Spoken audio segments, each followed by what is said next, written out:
All right, we are here. Good morning, afternoon. I don't know when you're listening to this, but we are here live. Free smoke, right? Free smoke? We good? All right, listen, y'all. Tell your friends to jump in here. We're going to have a really, really good conversation. We're going to talk about what it takes to be successful, all right? So just tap in. Where are you joining from? What city, what state, what country are you joining in from today? You are going to want your notes. You want to start taking some notes today, okay? I am a little under the weather, but that's not going to stop no show, all right? Unless Friday was a couple days ago, because then I just been in the bed for the last 2 days. But we are here. Drop in the chat, drop in the comments. Where are y'all pulling up from? I want to know where y'all at. Okay. This is one you want to share out with your friends, because there are challenges that all entrepreneurs face. And we got to figure out a way to be successful. Somebody throw it in the chat real quick. What does success look like for you? Do you even know what that looks like? It's important. It's important to identify what success looks like for you, because if you don't know what it looks like, you'll never have it. You'll never, ever have it. If you don't understand what it looks like, how you can identify it. This is going to be a good one today, y'all. Share this out with your business partners. Share this out with your friends, your cousins, your aunties, your sneaky links. You gotta share good information with a sneaky link. You never know. It turns into your spouse one day. No? My wife hates when I start talking about sneaky links. I think it's such a funny word, though. Let's jump into this thing, man. For those that are here now, welcome. Every single Friday around lunchtime, I'm thinking about the person that's at their job and they get off at 12 Eastern Standard Time, and they're trying to figure out, how am I going to get out of this thing that is not my purpose? I know this job is not my purpose. I'm not passionate about it. So through your lunch break, we're going to describe ways on how you cannot go back. Every single week, I bring my successful friends. I have another successful friend that sends me his numbers and screenshots every day. But we're going to jump into this thing, man. As y'all know, every week I got a quick little monologue, so I'm going to give you some game real quick, okay? If you got your notes ready, just throw the little note emoji in the chat, because we're about to get busy. Y'all are not going to, you're not going to want to miss this one. This is the one you're going to want to watch when you come back tonight after work. This is one you're going to want to watch next week. You want to sit down with your spouse and say, hey, this is the direction that we need to go. So here we go. What does it take to be successful? There's 5 things that I've gathered that it takes to be successful. 1 is an unwavering faith. Unwavering faith. 2, resources and resourcefulness. That's going to be 1. Resources and resourcefulness. It's number 2 of my 5, but it's 2 things in 1 that we're going to discuss. But you need to figure out how to have an unwavering faith, but also how to have resources and also be resourceful. Number 3, work ethic. You need it. Seeing too many people that don't have work ethic, but they got really good ideas. Number 4, the ability to fight. You got to learn how to fight. You got to learn how to fight. You know those people you grew up with, you just know they can't fight. You can't bring them to the fight with you. They can't fight. They don't know what to do when the heat is on. Number 5, you got to be able to take a punch. Okay. These are 5 things that it takes to be successful. Number 1, we have to have faith. I need you to remember what you saw and not what you see. Remember what you saw and not focus on what you see. What you see are the bills that are piling up. What you see are all the reasons why you can't become successful. You got to remember what you saw in that vision when you first started. This is very, very important. You have to go off of the feeling that you got when you first had that idea for the business. You have to have faith. It doesn't look like it's going to work out, but it will. Trust me. Somebody throw it in the chat. It will. Throw it in the chat. It will. We need to get that instrumental longer. Yeah, let's figure out that, because I'll be in my mode that it stops. How long is that? Like 60 seconds? Loop that joint, J Star. All right. Yeah, man. So we gotta have this unwavering faith. And faith says, I know it's going to work out in spite of. In spite of all the things that you see what's going on in your life right now, you have to know in your heart of hearts that this thing is going to work out. Faith is important. Fear you got to ignore. But sometimes it's hard to ignore the fear. But I do want to give you a comparison that faith and fear is essentially the same definition. Faith and fear is essentially the same definition. Faith is the belief that what hasn't happened will happen. Faith says, I'm going to make $1 million, but you have to have faith if you haven't made the $1 million yet. Faith is the belief that what hasn't happened will happen. But fear is the same definition, isn't it? Fear is the belief that what hasn't happened will happen. Most of the things we're afraid of hasn't even happened yet. Entrepreneurs that are going into their first business, they have a fear of failure, but the failure hasn't even happened yet. So you're afraid of something that you've never experienced. I am afraid of snakes, but a snake has never bit me before. Never really encountered any snakes. I'm still fearful. The thing hasn't even happened yet. So you get to decide today that you're either going to have faith or fear. Same definition. What do you believe is going to happen in the near future? We got to figure that thing out. Next, we got to get the resources. We need the tools to build a house. You cannot build a house off faith alone. You got to have the tools. But to be able to get the tools, you have to be resourceful enough to figure out how to get the tools. My question for you, you want to build a house, but you don't have the tools. How do you get them? Okay, you want to invest in your first real estate property, but you don't have the money. The question is, how do you get the money? You want to start your photography, videography business, but you don't have the money for a $1,200 camera. How do you get it? Well, we got to get the resources, but we have to be resourceful enough to figure out a way to get this $1,200. You got to go find 5 clients and say, listen, I'm going to be your photographer. You just got to pay in advance. And they're going to say, what kind of camera do you have? I said, you have to say, I don't have the camera yet, but I'm going to give you an extreme discount because with the money that you give me, I'm going to use that camera to start this career. Well, if you get 5 people to give you $300 for a photo shoot, you can get $1,500, but you got to be resourceful enough, one, to even think of something like that, but you got to be resourceful enough to actually say it. This is what it takes to be successful, y'all. I'm telling you. Number 3 is your work ethic. The question is, how many push-ups can you do before you quit? How many sale attempts are you going to make before you actually make a sale? And if you don't get 5 sales, do you quit? If you don't get 10 sales, do you quit? What's your quit number? Somebody just throw it in the chat. You know yourself. You've been with yourself long enough to know your quit number. You quit stuff. How long is it? 3 months?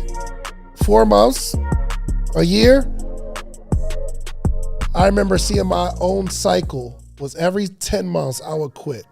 I just quit stuff every 10 months. That was my quit number. If it doesn't work out in 10 months, I stop and do something else.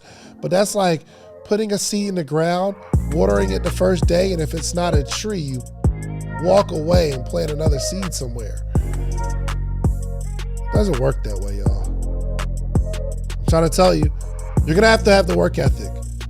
And you will only have the work ethic if you have the faith that this thing is going to work out.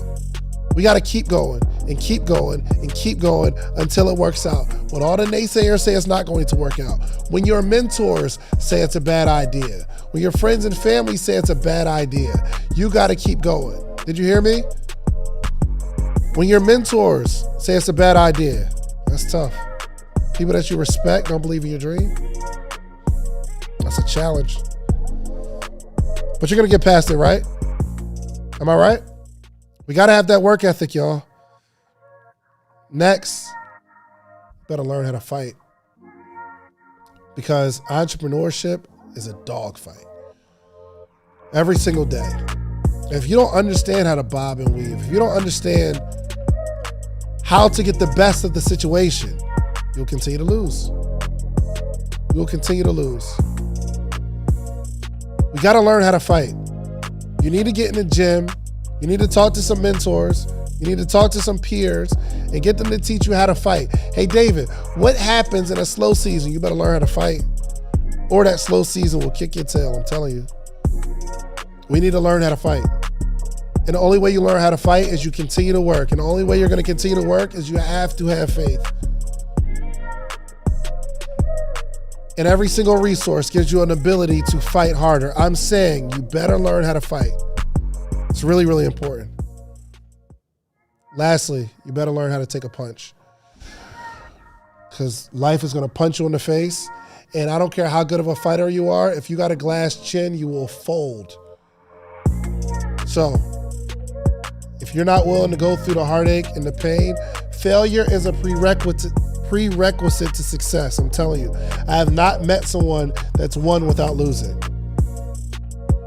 And in fact, I've lost a lot more times than I've won, but them few wins, oh my gosh, it makes up for everything. So, this is what it takes to be successful. And I got a special guest here. I've been able to watch this gentleman build a business, been a full-time entrepreneur for how long? 14 years. 14 years, full-time entrepreneur. This is not a pandemicpreneur. He's been through the ups and downs. What you call him? Pandemicpreneur. Oh, wow. Come on, he was up during the pandemic. No shade against them, but if you only know how to win when things are good, you can't really win. You're right. You know what I mean? Because that life is coming. You're right.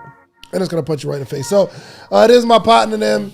I've literally watched this man build 2 gyms. So I'm excited to have you on, man. Are you ready to feed the people, brother? Yes, I am. Good, good. Okay, now first off, Devon did agree to buy wings. Yeah, we're going to get wings. Friday, we always get wings. So Yes, and you're almost obligated because I bought your children some pizza. Okay. Yeah, but I've had 10 more camps since then. I'm not supposed to sponsor every one of your basketball camps, bro. I did. You asked me the one time, I'm like, all right, man, get the little kids some pizza, man.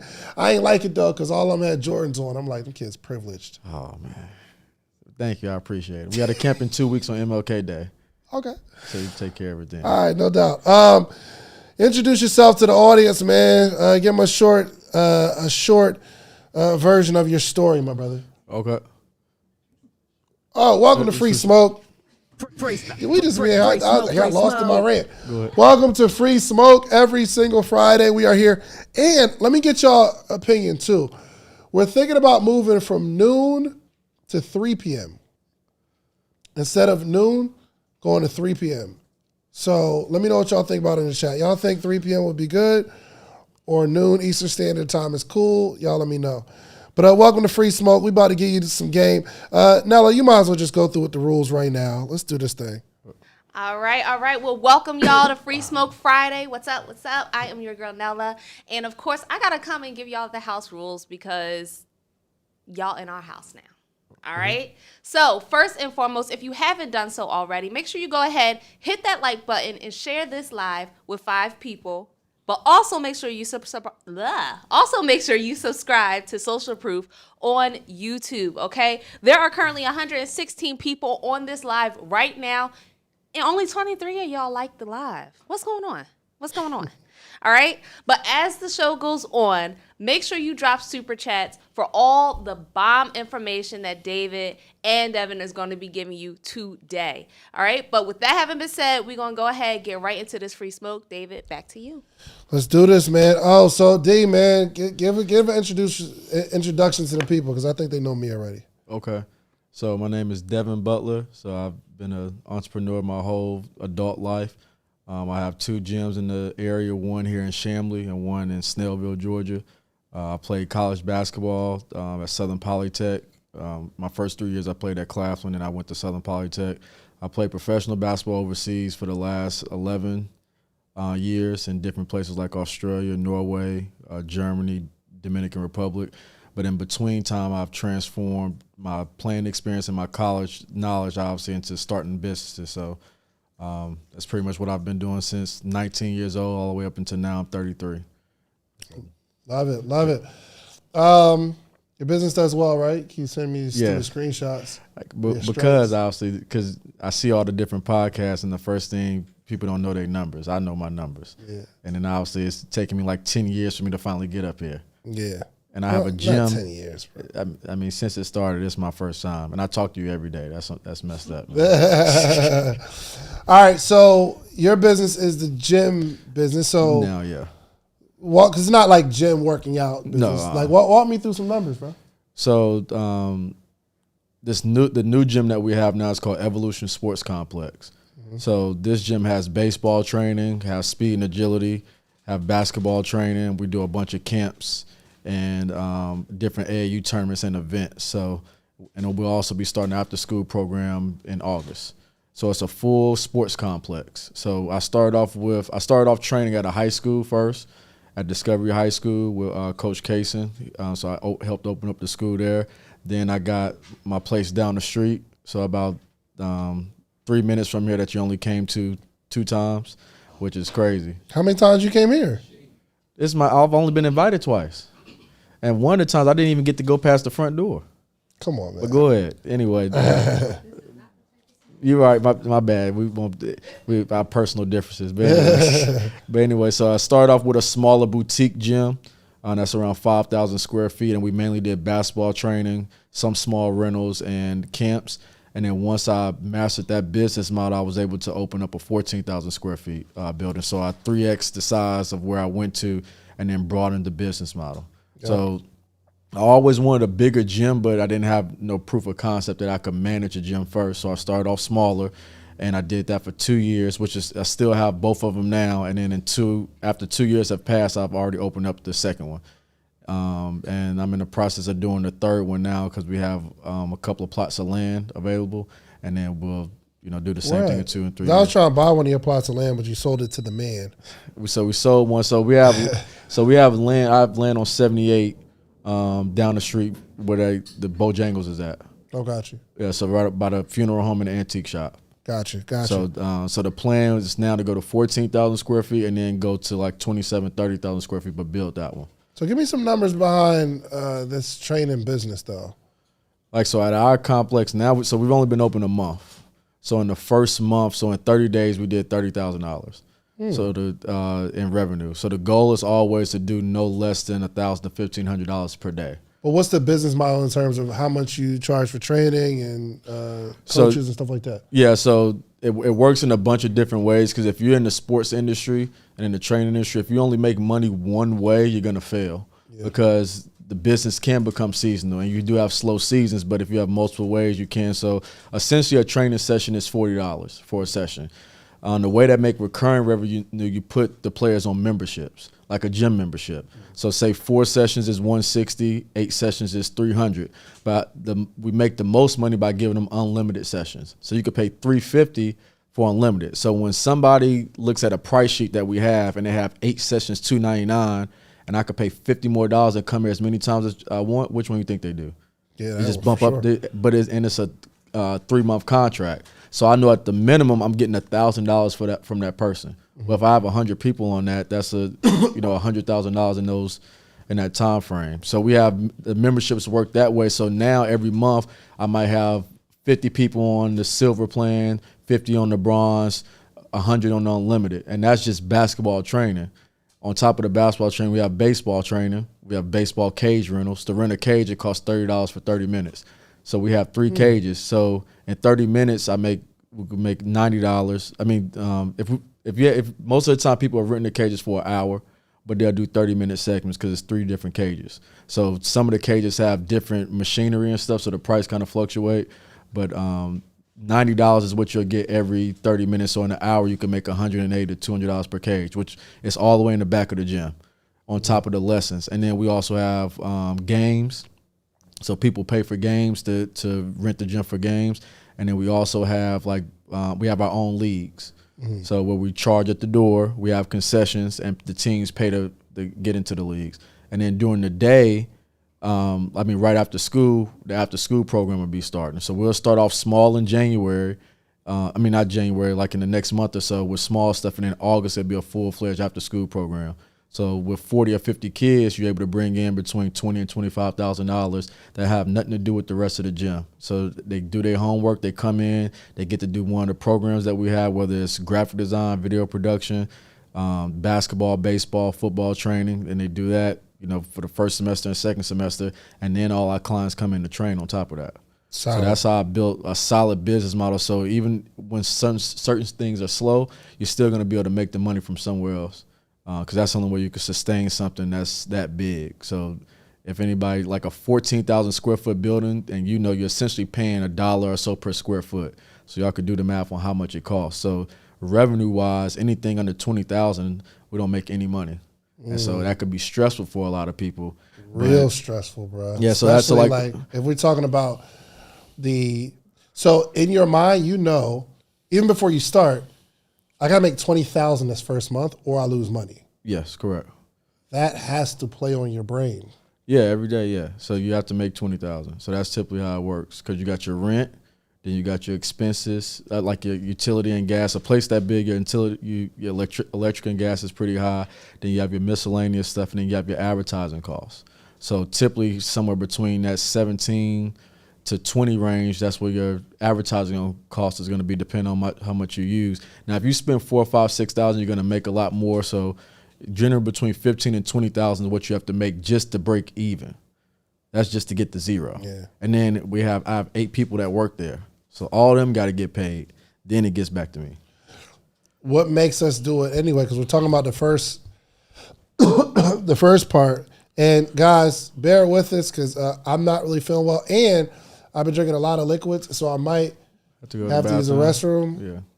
And you and Nella just going to have to hold it down. All okay? right. You understand? Right. You ready, Nella? Okay, say less. So before you even start something, knowing I'm about to be 20 in, what makes you say, all right, I'm actually going to still move forward with this? Because I believed in myself. So like obviously all the 5 things that you already mentioned, those are the things that I go by. So I didn't even know what you wrote down on the laptop. I just heard it for the first time, but that's how I've been my whole entire life. It's a lot easier to be an entrepreneur when you've never had a job. So I tell people about this journey I've had. I've had negative money in my account. I've had $12 in my account. I've had $10,000 paid to everybody and been at zero, but it doesn't scare me because I don't know anything else. So I never got a chance to get a steady paycheck before. So I don't know what the feeling is. On the 15th, I got $2,000 coming in, and on the 15th, I got another $2,000 in managed bills. So every day has been like that. So with basketball, you have to fight for playing time. In the business world, you have to fight. So even your money overseas, for anybody who's in the chat who's playing overseas, unless you're playing high level overseas, you don't get your money on time. Yeah. It might fluctuate and stuff like that, or you might get cut. So I've never experienced it before. So everything has already been like that. But a $14,000 lease, yes, that's a lot. Most people can't fathom that. That's not including no bills. Yeah. So to even want to do that, like to even sign your name on that paper and want to do that, yeah, it is scary. But if I was, you have to have you have to have a faith that just ain't gonna do it, and work that you're just not gonna do it. You have to plan. Yeah. You have to program. And so a lot of people don't program. That's why they can't scale. Because everybody can make money for themselves. Like it's a lot of good trainers, a lot of good entrepreneurs. They can make $5,000, $6,000, $7,000 for yourself, but can you feed 10 other people and yourself? Yeah. And your bills? Yeah. You do it, but most people can't do it, obviously, which is a lot. Yeah. So. Yeah, it's incredible too, because you've never had the comfort of, I got a check coming in every 2 weeks, right? So I never had it before, yeah. I remember, and I think I had an advantage too, that I never went like to corporate. So I worked at Cheesecake Factory, but I was a server. Before that, corporate. I think I worked at before that I worked at Olive Garden. Before that, I was like a security guard. You know what I mean? I never. You was top flight security? You had a top whistle? Flight, bro, at night. You had a whistle and a flashlight? Nah, just a flashlight. Dang. Just a flashlight, bro. Yeah, I mean. Well, you got to shine somebody. But I never had to create a resume and submit the resume, right, and work a job where there's opportunity for advancement. I just haven't experienced that. So I think that is one of the benefits. So for those that are listening, you have a job, I'm sorry, because you've only relied on this thing. So it's going to make it a little bit more challenging for you to kind of like cut the umbilical cord of the job structure. You know what I mean? Now, I'm not saying you should quit your job, you all, but we need to start, you have to do something where it allows you to believe in yourself, because if you don't start anything, you never get the opportunity to even believe in yourself. Nella, you moved down here on faith, right? Yes, we did. Tell us about it. So for us, we both, first and foremost, joined the morning meetup. We both, J-Star and I are a part of the morning meetup, and we felt like we were losing more being further away because we were having to travel back and forth from Philly and Baltimore down here to Atlanta. I was working a part-time job. He was working in Baltimore, and at the time we were both like, we can't do this anymore. We literally moved down here pretty much on our last penny, almost. We found the apartment. He walked out on the balcony. He was praying and came back and was like, "This is the one." And I didn't know what I was doing. I had just launched my next business. I said God told me this. Yeah. I had launched my business, and I was like, "Look, it's going to have to work, or it's going to have to work. Period, because I have no other income. I'm not applying to another job. I've done corporate. I've done restaurants. It's not happening." I love it. So, listen, you all, you're going to have to believe in yourself, and it's going to take some faith. Let's start taking these call-ins early. I'm not sure how long we're going to be here. I got like body aches and stuff. So if you want to join the call, we're going to do Q&A. Text the number that is going to be on the screen. Send a text to Nella. Nella will give you a call, and you can talk to us live. So the first thing we are going to have is an unwavering faith. How do you develop that faith, though? I mean, I know you never had a job, and that's one part of it. But for somebody that's listening, how do you teach someone how to have faith? It's to me, I feel like it's easier to have faith in what you're doing if you perfect the things that you're trying to do. So like I got real good at playing basketball. I got real good at graphics and stuff like that, and everything that I put out there, it allowed me to have that faith and confidence in it. So I didn't start everything that I started. It was stuff that I became real good at on my own and made it into a business. So that helped with the faith, because obviously I kind of see a lot of the videos and stuff online, even outside of you guys' stuff, and people they're starting these businesses and stuff like that, and they're not even good at it on their own. Yeah. Well, if you don't, or they be a little shaky on their own, you can't have faith in. Other people ain't gonna even have faith in you if you shake it yourself. For sure, bro. I can tell when somebody don't believe in the thing that they talking about. Yeah, it's like, so a lot of times I'll be watching, and a lot of people don't even believe in it. Yeah. So you have to get yourself to a certain standard. You gotta be your biggest cheerleader, but also tell the truth about your own stuff, and then you can have faith in it. But you can't just have faith in it. I can't just want to open a gym, and it don't work that way. Yeah, yo, and you get these entrepreneurs who are running around asking people for investments or asking people for money, and they're not willing to put their own money in. No, and I'm like, bro, first off, I'm not putting no money in your idea if you didn't put your own money in the idea. Right. That, like, you don't care what you do with my money. Yeah, and people use the whole thing, I need to use other people's money. Yeah, that's when you get to a certain standard, like, kind of with sales and stuff like that. Like my guy, the clothing label we're in Humble Boulevard, he put all his money into all his stuff first. Mm-hmm. So he make all his product first, and then he put it out there for people to buy because he have faith in it. Yeah. But he makes good quality stuff. But obviously it's just guys like they everybody's so shaky in this stuff, and then they don't put their own money into it. Mm-hmm. Like the shorts I was talking about. I make all the shorts first. I hardly take any pre-orders. Yeah, obviously because I put my own money to it, then I go out and sell them. For sure, bro. If you go on Shark Tank, you'll see that one of the questions that they ask is, well, how much are you in? Like how much have you invested so far? And you see these people, this is a crazy story. So this is like the other side of it. So that I told y'all about the wing company, right? That downtown, bro. How much were they in? So if y'all didn't see it, this lady, they just went out of business. But this lady, they used to make the most phenomenal wings. But I think she had investors, but she also put a mortgage on her house, lien on her house. Oh, she shit. put her house up for collateral. The business crashed. Now, I don't know what the situation is with her right now, but she lost that business, which means she's in danger of losing her house. Yeah. It's a very sad story. However, those are the people who win.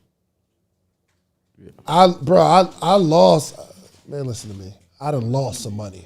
Oh, I didn't lost some money with you. Oh, 100%, 100%. Yeah, we was in an investment together. We done lost some bread together. Yeah, man, we lost it. You don't feel as bad when we lose it together, though. So, for sure.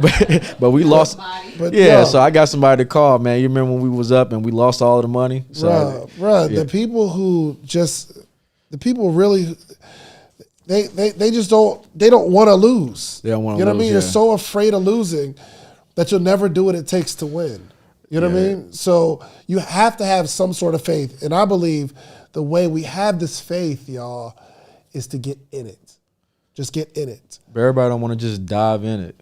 And so that's what I'm kind of trying to tell everybody who's working with me now, man. You just got to dive straight into it, and it's going to happen. You're going to hit that turn. And when we hit that turn, obviously you're going to feel it. You're going to the relief of the turn is going to feel so much greater than the depression and the fear.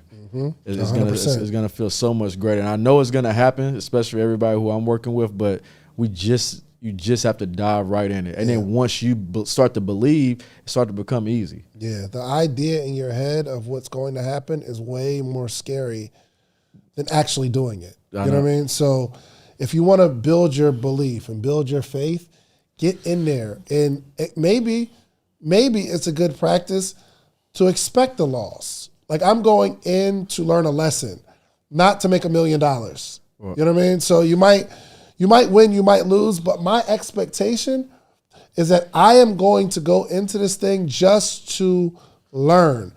If you're going in to learn, then you won't be so afraid to start. And if you start, that's how you realize, oh, this ain't that bad. No. This ain't that bad. You're always going to be afraid of water if you never jump in. Right. Like, you hear the horror stories. You see people drown. And you'll always be afraid. But first, you got to jump in that little 3 feet and just get in there. And then walk over to the little 4. Right. And then the 5. And then you're like, oh, crap. I can't, I can't stand up right now. But then you got to jump over into that little side. You rush back, like get right back. No, hold on. If you do that often enough, you'll find yourself paddling where you can't stand up. And then you say, oh, well, I don't mind jumping in the water. I don't mind. Eventually, you will learn how to swim. So if you're taking notes, somebody throw it in the chat. We have to have faith. And next is we have to have the resources, but we also have to be resourceful. Right. So building a gym, first. That ain't like no t-shirt brand where you find blank t-shirts and get them printed. No. You gotta get the tools to build that joint. Yeah. So the first part, especially for somebody like me, I had to be good at basketball, right? So that's the first part, that having the resources where I knew how to train. And part of resources about being good in basketball is your trainers around you. So like Dorian Lee, he's down the street at the other gym, he was one of my resources because he had to make me good in basketball first. But a lot of people get into these professions or they start these businesses and they never even got any proper training in it. They just like it. Right, so people see the shirts and stuff that you used to make and stuff. Obviously, as the further we go on, we've so far removed. People don't even remember the kiosk days with you and stuff like that. Man. When I was buying all the shirts, talk about it. Like, people don't understand how I even met David when I first became an entrepreneur. He was at Georgia State and it was at a sneaker place, and I was looking for sneakers and looking for stuff, and I bought a bunch of stuff. And David was all the way in the back and the right. You walk into the Georgia State Arena, the old one, and you walk all the way. He was the last booth all the way at the right, and I went back there. I was like, let me go see this one. And I saw the stuff, and I was like, I'm sold after that. And I bought everything I could buy. I had like $200 left. I just spent my last $200 that I had on me, and instead of buying shoes, and I bought his stuff. And I don't even know if you remember that. I faintly remember it. Yeah, so you was in Georgia State. You was doing SneakerCon. Yes. That's what we met. We was doing SneakerCon. Yeah. And then obviously I was still playing in college at the time. Yep. And And you was a videographer. yeah, I was doing video and all that type of stuff back Yep. then. So we exchanged information. I did one little thing, obviously, but that's when I was doing more of my production company stuff. For sure. Yeah. Listen, y'all. You got it. Like there are some things that are needed, and I'm gonna use the restroom. Nella, come over here real quick. Go on and jump in. Actually, you jump in that slot right there. That was good, right? Y'all gonna conduct this interview, okay, for a second, or we gonna talk about resources, getting the resources, and being resourceful. Okay, is Nella? Is she locked in? She good? Okay, let me see her angle real quick. Wow, look at you. All right, do your thing. I'll be right back. All right, cool. So we're gonna. Yo, order wings, bro. Let's order the Damn wings. hungry. I'm hungry. What we I like the little baked ones. The little baked one? I'm doing the podcast. We're gonna figure it out. right. We're gonna figure it out. Okay, so how for somebody that sits there and they say, I don't know how to get the resources. I'm listening to myself as well while I'm make sure y'all can hear me good. All right. Somebody's sitting there right now. I don't have the resources. I don't know how to get the resources. What do I do now? Well, I mean, I'm not old. I'm only 33, but obviously now with the social media era, you could put all your stuff online. It's like when I was in college, Instagram and all that stuff was just coming out. So what helped me a lot to first get the resources, I did a lot of stuff for free. So I just did it for real cheap. Just got in the room with all the people who needed those things done, and that helped build my resources as far as my connections. Mm-hmm. So that's how I got to where I am today outside of my work ethic, was getting those resources as far as the connections. Seeing, like, if it's a basketball event, I'm going. I'm seeing who I could talk to, seeing who I could help. So whatever profession that you're in, obviously you have to get in the room. Right. That's the main thing, and I got in every room that I wanted to, but I did the work early. So by being a college basketball player and by playing professional basketball, that did a lot of work for me. Mm-hmm. And so a lot of people ask for resources and things like that, but obviously you have to do a lot on your own. So when it was time for me, like, because I did video first, that's the part that everybody forgot. I started a production company and I did graphic design. Mm-hmm. So in order for me to even get in the room, I had to do a lot of work on my own and put it out there for people. So if somebody needed a logo, they need a video, hey, I'll do it for you, just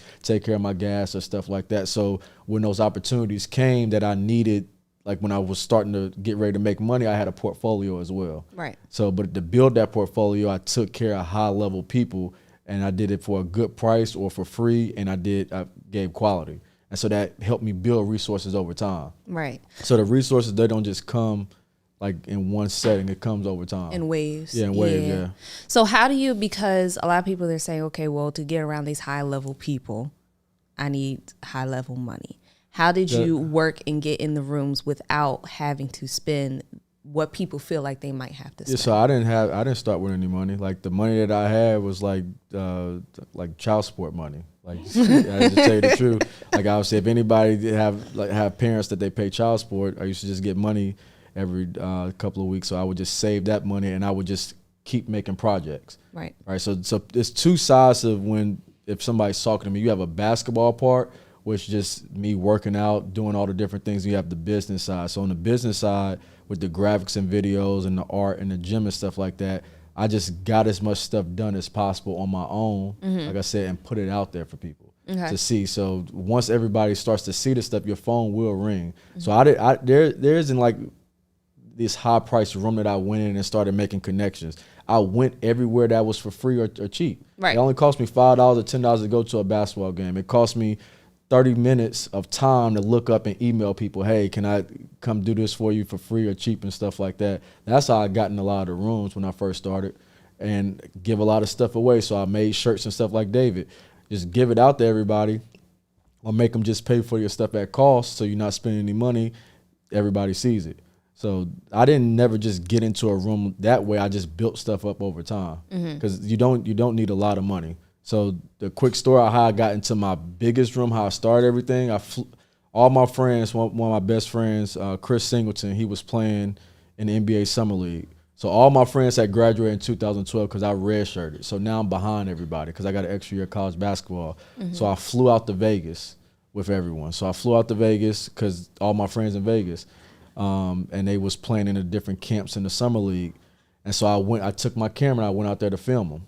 And so when I was at one of the camps, one of the agents I passed out cards to everybody. I took 100 business cards, a couple hundred business cards. I passed out to everybody in the gym and said, hey, I will make you a tape while you out here so you could try to go overseas and I know what I'm doing and stuff like that. And then I finally ran into the director. Right. And I gave him the card and he kind of brushed me off. He took it, put it in his pocket. He said, all right, I'm busy. He literally said that. I went back to my room. I was staying at Bally's Hotel. And I went to sleep because I'm tired. I'm jet lag. I just got there that day. And when I woke up, I had like 50 missed calls. Wow. They didn't have do not disturb on the phones back then. So if you didn't want your phone to ring, you got to turn that joint off. Yeah, you got to turn it off. So I turned it off. Right. And I just woke up when I woke up. And then I checked all the messages and voicemails. And people wasn't texting as much like they do now. So people was actually calling. Picking up the phone. Yeah, so then the last message was him. And he was like, hey, I apologize for blowing you off. Come back to the gym tomorrow. And I went to the gym, and then he had 100 players there, and he had nobody filming these players' games. So now everybody's upset because they thought I was like the real camera guy. Wow. But I flew to Vegas by myself. Wow. I only had like $750, and I put $200 on red the night before on the roulette table. Lord so Jesus. I lost that. I know. I was trying to. He said, I was trying to come up. I was trying to come up. Entrepreneurs always trying to gamble. I was trying to get some. Yeah, so I had this $550 left, and back then they didn't have Uber, so you had to get a taxi. And so you had to have Or cash. catch public transportation. Yeah, the public transportation. So I called a taxi, went back, and he said, "Hey, I need you to film both courts. It's 2 courts. Well, it's just one person." And back then, you used to get the taxi drivers little cards, basically. So I called the taxi driver back. I didn't know what to do. So I called my mom. I said, Mom, they want me to film, and it's only me, and I don't have no other camera or nothing. She said, get in the car and drive to Best Buy. And she said, go to Best Buy, your credit good enough, and get a credit card. You get one of the Best Buy cars. So I called the taxi driver, drove to Best Buy, bought another camera and a tripod, and she said, boy, get that stuff. And she said, buy it, and then you're going to take it back, keep the receipt. Look. I bought everything, got back to UNLV, bought a bunch of tape and extension cords, and filmed the whole camp with both hands, like on the balcony in the rec center. If anybody been to UNLV rec center, they have the track and the courts below. So I set the cameras up where I only have to move them a little bit, and I filmed it, and I made like $3,000. Wow. $3,000, and then I went to Best Buy and took all the equipment back. I thought you were about to say you went back to the tables. No, I didn't do that. Then I flew back home, obviously, and then the director called me and said everybody loved your work, and he gave me a contract That's to work with amazing. him full time. And then he also became my agent for basketball.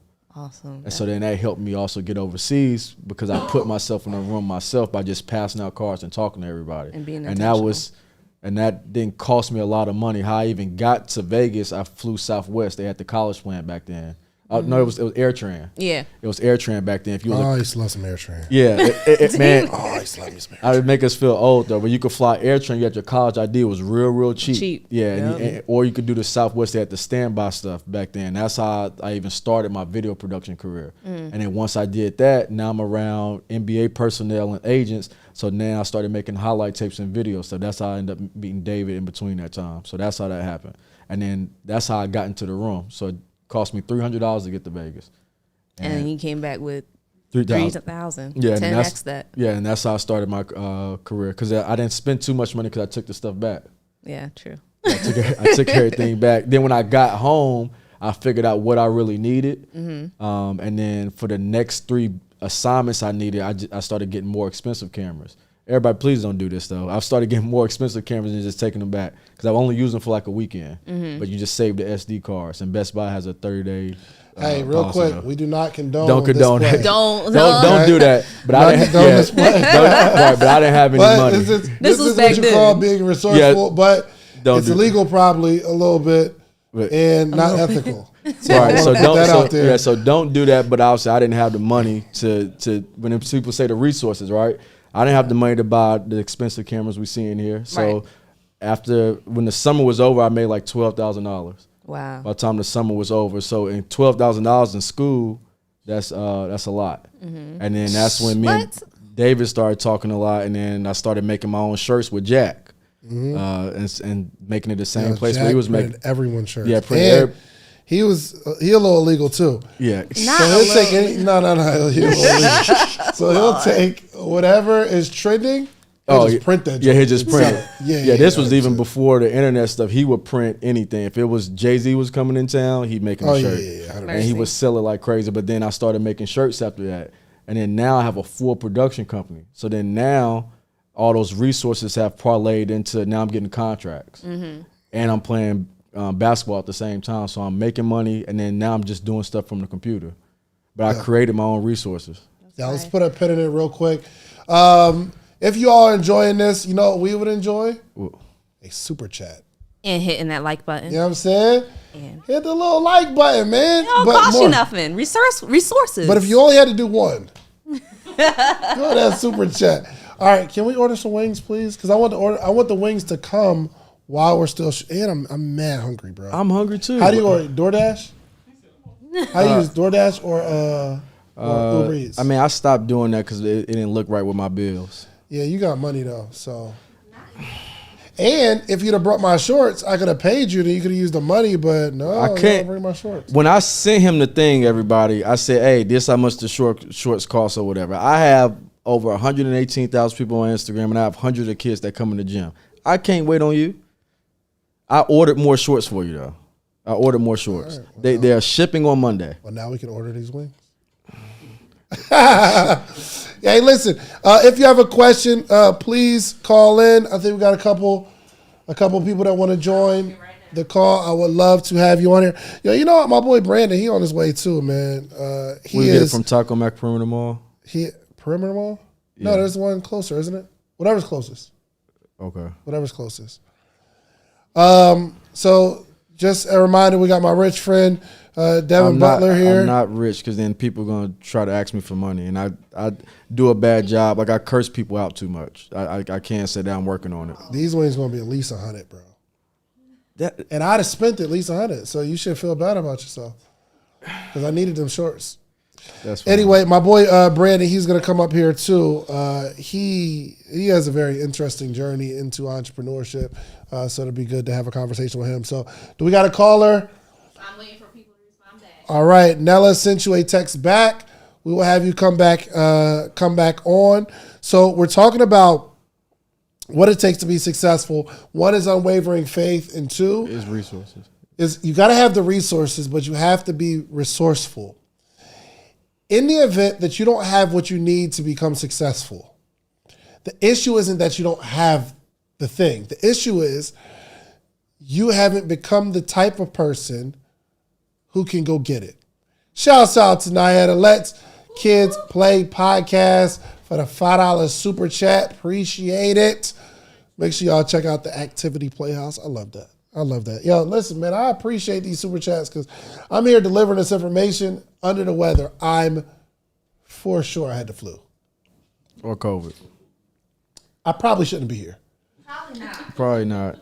That's But I didn't take a test, and I felt a little better. So, in the event that y'all get sick, I'm sorry. So we ordering 50 but 50 listen, wings? you all had to sacrifice so that they can get the information. So what? 50 wings? So that means y'all 50. need to drop a super chat. Yeah. Y'all need to drop a super chat. I'm just doing Somebody it. drop a super chat, please. Yeah, get the ones that's not Original, right? no, not original. The little baked ones. The little oven roasted. You can get original though. Some people don't do the oven roasted like that. You get Roasted original. wings. But the flavor is, what's that flavor? It's not Mardi Gras. Let me see it. Yo, and Taco Mac got the best fries in the world. I know. I know. Brussels sprouts. They do. I don't. Yeah. Brussels sprouts. The Brussels sprouts do be hitting. But if I'm going to Taco Mac and I've had them before, I want to eat bad all the way. Like you halfway in there. You can't. Their burger. I'd be killing Cajun voodoo magic. That's what I'm saying. But that's what I'm saying. He trying to add Brussels sprouts to it. You can't. Like if you're gonna eat bad, just eat bad all the way. Cajun voodoo magic.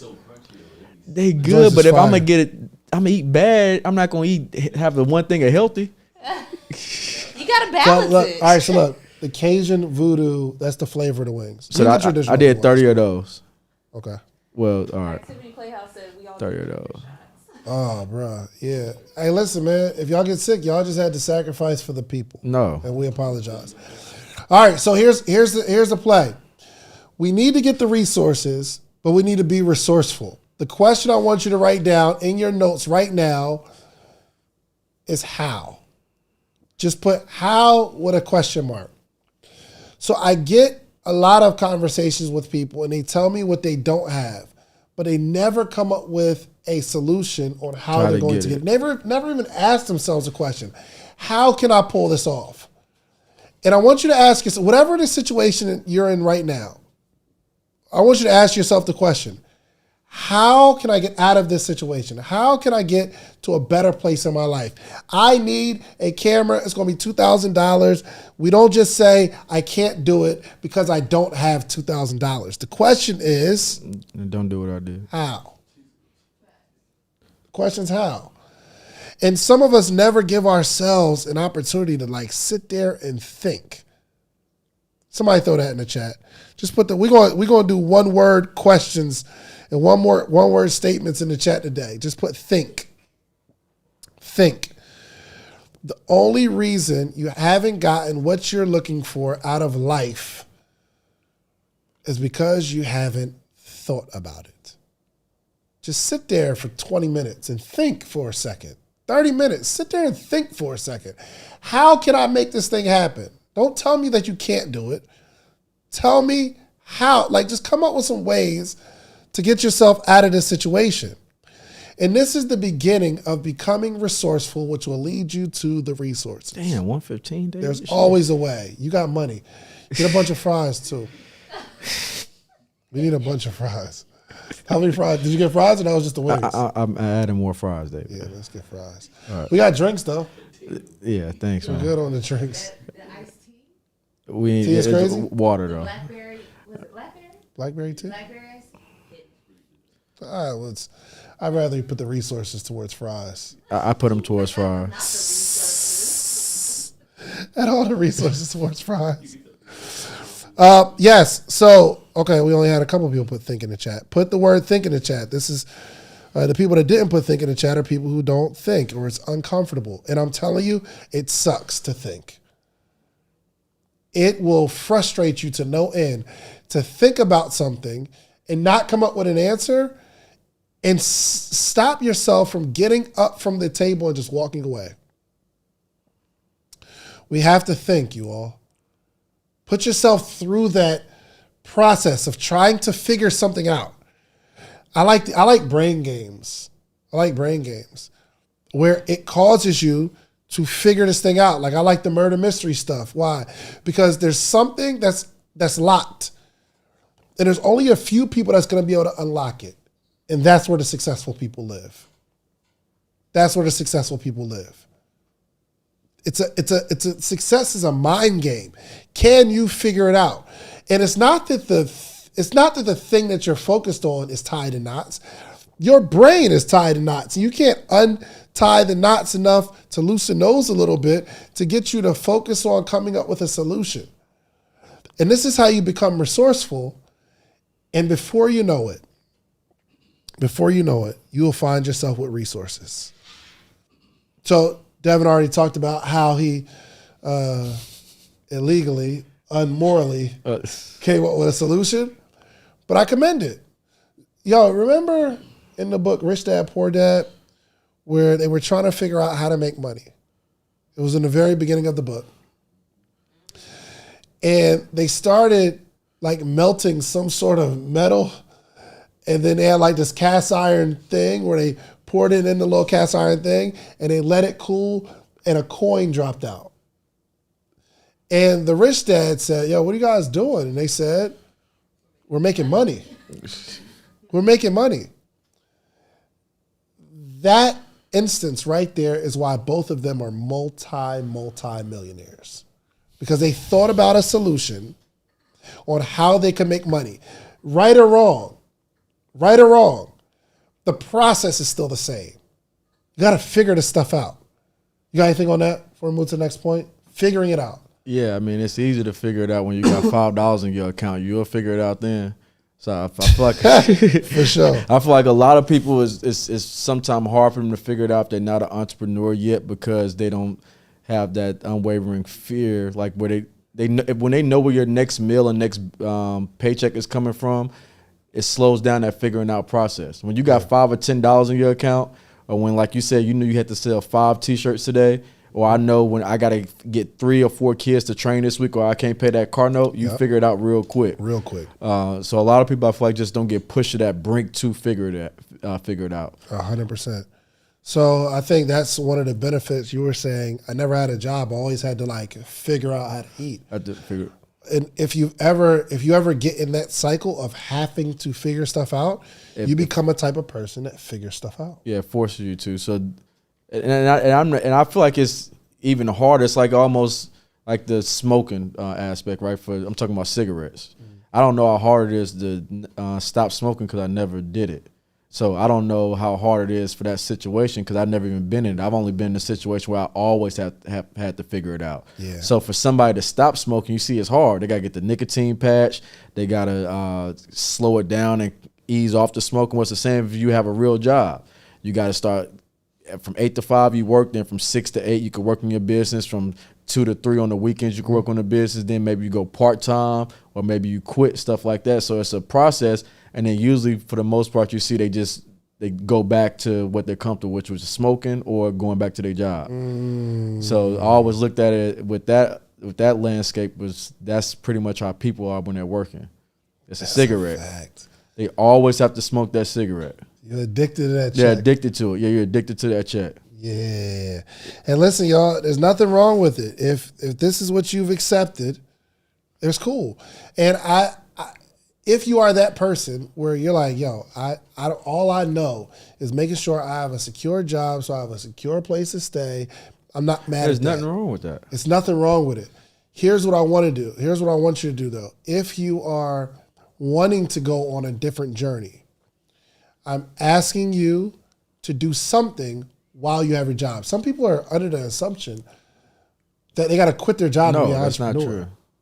Yeah, That's the silliest thing. That's not true at all. And so the thing would also, and I had to kind of change my words when I talked, I've seen we both older now. We're not taking shots at people who have a job. That's never their intentions. We're talking to everyone who wants to be an entrepreneur or is faking it because we know how much we went through. So the reason why I hang around and talk to David all the time, because one, I know he don't need no money from me, and I don't need no money from him.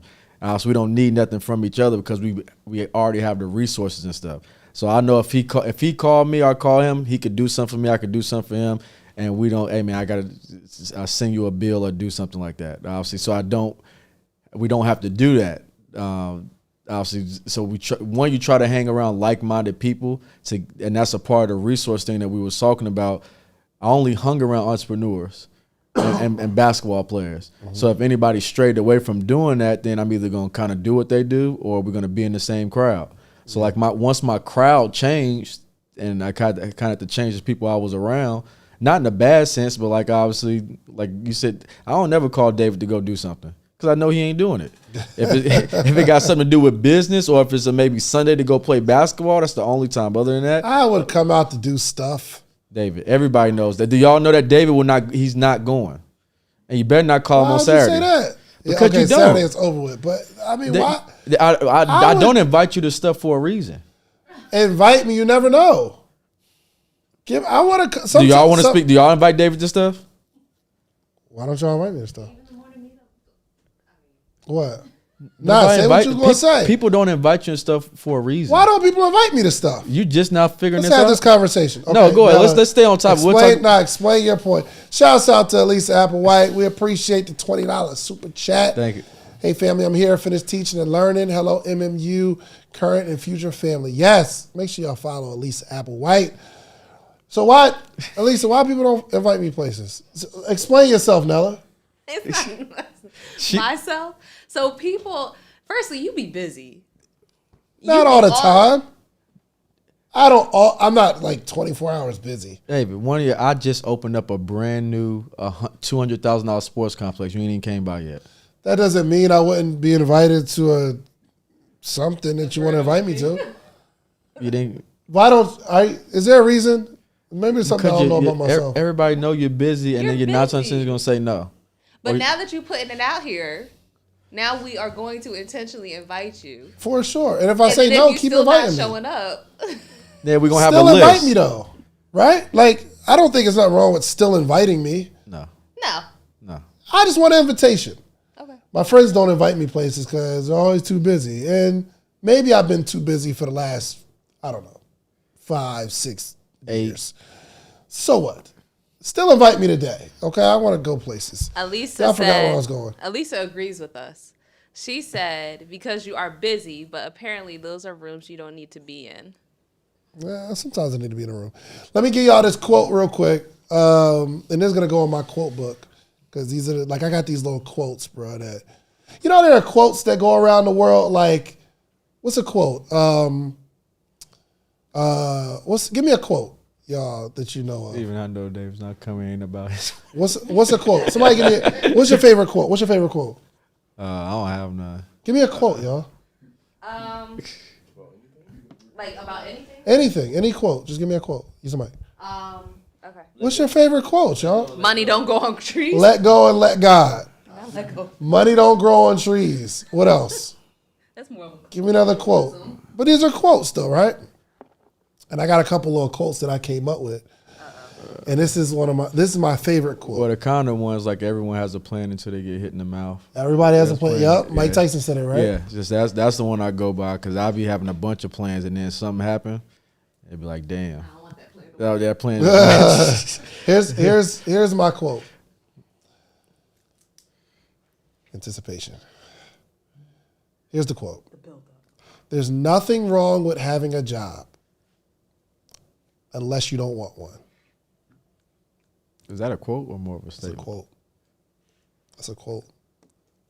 You don't think it's a quote? Is it more a statement? Yeah, I missed the Dorito Dave thing because I used to look for those every morning. Listen, there's nothing wrong with having a job unless you don't want one. There's nothing wrong with having a job unless you think it's something wrong with having a job. Then something is wrong with having a job. So there are some people that they have no problem. I'm going to work this job and I'm going to do this thing on the side, and this job actually helps me do this thing on the side. Cool, no problem. There's nothing wrong with that. Right. But there's something wrong with anything that you don't want in your life. So Zell was working on a forklift. It's nothing wrong with working on a forklift. Unless you're like Zell and hated working on a forklift. And then we have to change something about our lives. Whatever it is in your life, everything in your life is okay right now. Unless you find something that's not okay, and now it's time for us to change it. Do we have a call-in? We don't got a call-in? No. Y'all not? They're But not responding back. You know, it's one thing that's the misconception that What's that? why does everyone think like being an entrepreneur, like the first thing they say, obviously, they don't want a boss. And then the second thing they say, obviously, well, I need my freedom. Like, so they could, I guess, go to a doctor's appointment at 2:00 and stuff like they would have more Oh my time. gosh.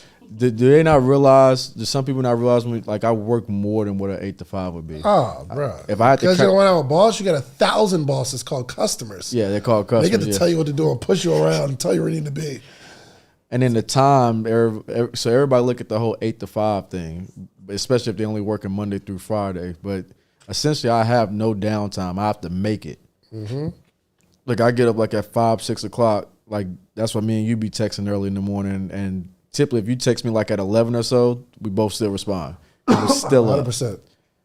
And then 100%. I go to sleep, and then it's the same thing again. So essentially, you have less time, but people want to be entrepreneurs because they want to say at 1 o'clock I could go eat to the Cheesecake Factory. I could go to a doctor's appointment at 2 because you don't have that flexibility with a job. So the first thing they scream is they want freedom to move around and do what they want, but it doesn't work that way. It doesn't Because work it's that like way. right now while I'm here, as much as I love being with you guys, obviously, and I'm anticipating these wings, it's stuff that needs to get done right now. And the fries. Yeah, and the fries too. All right, unwavering faith. We talked about getting the resources, but you have to be resourceful to get the resources because a building isn't built off faith. Faith is built off faith, but wealth is not built off faith. You have to have the stuff. You have to have the customers. You have to have the money. You have to have the tools. You have to have the website. You have to have the influencers, stuff that you got to build. We got to get the resources. But next is your work ethic. And That's scale of 1 to 10. That's number 3. Where's your work ethic? Mine? Yeah. I would Scale of say 1 to 10. a 10. A 10? Yeah. Is that 10? Really? Yeah, yeah. 14,000K rent. They better be at a 10. Rent is 14,000. Ain't no such thing as no half work ethic. What's your schedule look like? What does your day-to-day schedule look like? I get up around 5. I work out myself, and then I have 6:30 a.m. workouts with some of my middle school kids and some of my high school kids. 6? Mm-hmm. It's like 6:30. So I work out myself first, and then Hold on. What time you work out? like around 5 a.m. You're not getting up, David. Stop. Stay on task. You got up at 5, and then you go work out with some kids at 6? No. I head to the gym, so I work myself out first before they get there. Gotcha. And then they get in the gym, and then I work them out because I do morning workouts. Like how you have the morning meetup. Oh, so before they go to school. Yeah. So middle school in Gwinnett, they go to school at 9 o'clock. That's when so I work them out from like 6:30 to like 7:45, 8. And if at 5, sometimes I work out the high school kids because they go to school at 7. So just depending on who I have on the schedule. And then I finish that around 8 or so, and then I send out emails, and I go and clean the gym, see whatever has to be cleaned from the night before because we have stuff in there that late. And I go over all the financial numbers for the next hour. And it don't take me too long for that. Then from like 10 to 12, I pretty much design stuff because I do all the ads and the marketing and stuff. And after 12, I probably eat for a little while. Around 1, that's when I start doing all my external meetings. So you have internal and external meetings. So I do internal meetings during the day because you have to train in the afternoon. So internal meetings happen from 1 to 3. That's when I'm either training people or I'm meeting with the trainers and people in the gym to go over their strategy, their clients and stuff like that. After 3 o'clock, when 3 o'clock hit, people start coming into the gym, and then I start taking external meetings for gym rentals, my Zoom calls, and then obviously meeting with different companies or different the associations around the area. Mm-hmm. And then from 4, 5, 6, 7, I'm either training or I'm on the phone, like contacting leads or following up on business stuff. And then this is pretty much every day. Yeah, so then depending on the day, between 6 and 8, then I go to basketball games. So it's somebody playing every day, so I make sure I go show my face to the parents because that's a part of making businesses in this industry. If you're showing up at the kids' games, it makes them feel, like you care a lot, which I do. So I pick games to go to depending on if it's high school, middle school, rec league, and then I do that, and then eventually I go home. Don't nobody want to do that. Or I'm at home. And then so some of the stuff I'll do at home, but obviously it's a new gym, so I have to spend a lot of time there. And then on Saturday, training starts at 9 a.m., so you get to sleep in a little bit. So I get up around 7:45, 8. Everybody comes in, and I stay there till like around 11, 12. And then we have gym rentals after that. Sunday morning, training starts at 10. Like this Sunday coming up, we have 82 kids on the schedule. Then I have a gym rental from 1 to 7. So essentially, once I get up around 9 or so, I have 27 kids at 10, 27 at 11, and another 28 at 12 o'clock. And then so train them. I might not actually be on the court, but it's all those parents. Hold on, but where do you find time to go to the club though? There's no time for none of that stuff. No, there's that's my whole day. Like, so the time I get to sleep is like 11, 12 o'clock.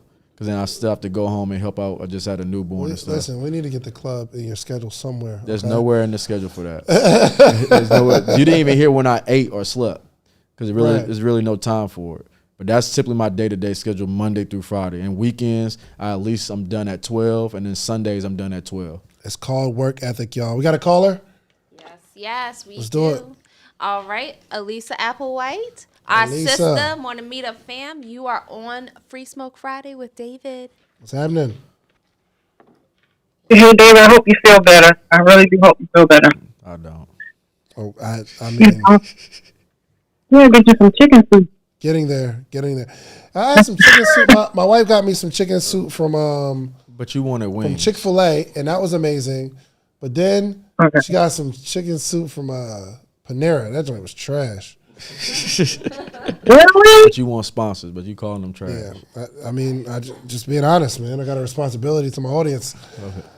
Okay. All right. Cool. What's your question, sis? So the question that I have is, God works in mysterious ways. I'm so glad Devon is in the seat. So a person that I'm really close to, that I absolutely love, all their life they did basketball. All their life they did AAU. They went to college for basketball. They finished college and didn't get the league like they wanted to. And I was scrolling through their page, and they had this post up that literally said, well, a gift that showed a guy on a bike driving himself directly into a truck. And it said, if I can't do basketball, I would rather do this. And I got fearful for that person. So the question that I have for you is, have you encountered people that all they did all their lives was basketball and they didn't get the outcome they wanted to do? And do you have anything that I can do to help them to navigate that to something else? All of that basketball skill. That's for me, right? Yeah. Pretty much all the time. That's pretty much what happens to almost every basketball player. It's extremely scary. And not necessarily it didn't really happen to me because I already had a plan. But when an athlete, especially in basketball, when they finish college basketball, it's no guarantee that you're going to play pro. It's a small percentage of us that actually even get to go play pro. And if they don't have a lot of college basketball players, unfortunately, they don't graduate from college. So they majored in like sociology or anything like that. So it is a real thing, and it's actually scary to not know what's going to happen next. They end up getting just random jobs, but their focus in life has been basketball for the last 15, 16 years. But what I try to tell the young athletes is one, obviously coaching is the easiest thing you could get into. Obviously volunteering and coaching and working in rec centers and stuff like that. But you have to make a plan and kind of figure out what you want to do in sports ahead of time. And if the player is already kind of past that point and looking for something to do, the easiest thing for a basketball player wanting to get into is the training, right? So coaching is a little bit harder because obviously it's a lot of X's and O's and managing personalities. But for the most part, if you can play basketball and you play on the college level, you can do your basic training, right? So there's different websites like Coach Up and Lessons.com, and obviously doing Facebook and Instagram ads and going to the local high school where they could start to get in the train to put them back into the game. And so that competitiveness still comes back from training kids, because obviously if I have a kid and David have a kid, it's an adrenaline rush to see a kid get better or to see a kid do a layup or to make my kid better. So that's the first place where I would tell them to start, is to, one, use those resources online that are free, and or go to the high schools and rec centers and start training people for cheap or for a free price, because those things that you could do naturally, and you can learn how to train over time, because all it is just different concepts and understanding your players. I never train one player all the same, but everything you mentioned is a real thing that happens. You can't expect everyone to have an early business mind, especially in sports, because when we're all playing basketball, everyone expects to go overseas and go to the NBA and stuff like that, but it's not realistic. People don't realize when you go overseas and play, there's only 2 imports per team. So say like when I went to Australia, I played in the Big V, and so in that league it was 13 teams, and it's 12 was actually 12 teams in the league, and it's only 2 imports. So that means it's only 24 Americans in the whole entire league, in a big country like that. And it's a bunch of other multiple leagues, but it's extremely hard because you're competing with everybody across the world. So if you play any type of college sport, you should not expect to go play professionally. You have to be extremely good. And I never, just for the fans and stuff, because I know somebody's going to look up my stats. Like, I only averaged 7 points last year when I played, but I would never reach. I cooked you too. No, you didn't. Yes, what? I let you win. Anyway. Yo, this was years ago. We went to this gym. I think like it was 10 years ago. It was in East Atlanta Village in the church. Yes. I remember. And you played pickup for 5 hours. I showed up in flip-flop. Cooked, my boy. Okay. And that's why I knew. Like, because Okay. you were talking about, I just came from overseas playing. I was like, Yes, dang. because I let you win. And It's a you part got of, flamed, and I was thinking to myself, It's a- I could probably play overseas still. it's a part of doing business, and I made you one of my resources. Nah, bro. Because if I beat you bad, especially in front of everybody, you trying. wouldn't accept that. You were Anyway, trying. can I keep going? Thank you. Just saying, I could play overseas. If, No, you know what I you, mean? you cannot. This is 5-on-5. You got flamed, bro. What are you talking about? No. If you are good enough to go over there, I'm good enough to go over You're there and not. play. See, that's giving people false hope. I shouldn't have did that. I apologize to everybody. Remember what happened to Josh Powell last time he was in the gym? I have the footage. I know. I got buckets. Okay. Thank you. But anyway, so if you're playing, if it's only 2 imports per team in the whole entire country. So that having a chance to go play is pretty much slim to none, especially if you're not tall. I'm not tall. And I know somebody's going to, like I said, look up my stats. I only average 7 points a game. But one, I'm 33 years old. I just came off of 2 hip surgeries, and I have a resume. So playing on the next level is, I hate to be honest with people, it's like almost virtually impossible. Especially if you don't have the resource. Like, that what you tell the kids you trade? Hey, man, we're going to trade. I need your payment is $350 a month. But you're never going to the league, kid. Well, overseas. Well, it's not even the league; it's overseas. Mm-hmm. That's what I tell people. It's multiple levels, and unless you're really tall, you're pretty much not going to make it. And so, what I was going to say before I got cut off by your false accusations, I'm never going to reach the potential, and I never was and never was going to reach the potential of a basketball player because I split my time with entrepreneurship. Mm-hmm. So it's something that sometimes I think about. If I just didn't do the entrepreneur thing and did the graphics and train and stuff, I'd be 10 times better at basketball. Because if I wanted to be real good at basketball, I had to wake up, train in the morning, train at lunch, lift weights, all that stuff. Well, once it got to lunchtime, I'm doing a video or I'm doing a graphic. So I had to dedicate my life. So I only essentially got to this point. And my entrepreneurship went here and kept going up. My basketball just going down. Because I spend less and less time playing basketball. So I never will reach, like when I'm about to go overseas, like next week, I only train like once a day, maybe if that. And I didn't even train today. Yeah, but listen, it's hard. I hope y'all are getting this good game. Whatever you put all your time, energy, and attention that's what into, you're gonna be good at. That's what you will dominate. Period. And we'd be so like distracted by all this other stuff. So actually, Brandon's here, and this is my best friend. I thought I was your best friend. I don't even know you. Okay. I cook him a little bit because I think he works at a high school. He got a job, but he don't like saying he got a job. But I don't work at the high school. I coach at a high school. Yeah, the high school pays you to work there, bro. Yeah, but there's a majority of the coaches that coach at the high school that are actually teachers at the high school. Yeah, that's 2 different things. So, no, bro. No, because he's all late. Was coach. it okay? Late Okay, coach, yeah. And I don't know. Maybe this was a year ago. When you was describing what you did, you worked there, bro. Like it was like there was a time you had to be there. Yeah, for the football team, not for the school. Yeah, I wasn't doing anything with the school. So you worked, bro. If you have to be at a place at a certain time till a certain time, that's just a a certain day a commitment week. to coaching. It's a job. That's not. You worked at the school. He don't. But that's not that's not the point I'm making. The point is, I would make fun of not make fun of. Well, I can make fun of him for having a job because he just don't like saying he has a job. But the fact that he actually worked this job at this high school with these kids is why I think part of the reason his football event company, what would we call that? He has like a tournament company. Yeah, I do tournaments. Yeah, and he's getting to this chicken. Y'all hear me? Okay, explain like what it is that you do. So I do a couple things. So on top of coaching at the high school, I'm also the athletic director of a rec youth football program, and I'm also the owner of a flag and 7-on-7 league, and then I do youth football tournaments as well. So it's I do a bunch of things, all kind of around youth football in Atlanta. Right. What's the most you ever made from an event? From one event? Yeah. Well, like For like a weekend. 10,000. That's lit. Yo, and You didn't ask me what's the most I made from a camp. I'm not concerned. You talking about net or gross? Well, give me gross in that. So gross probably 18, 20, and then got expenses and breaking it down and all that. So it's really dope because B isn't like traditional entrepreneur like that.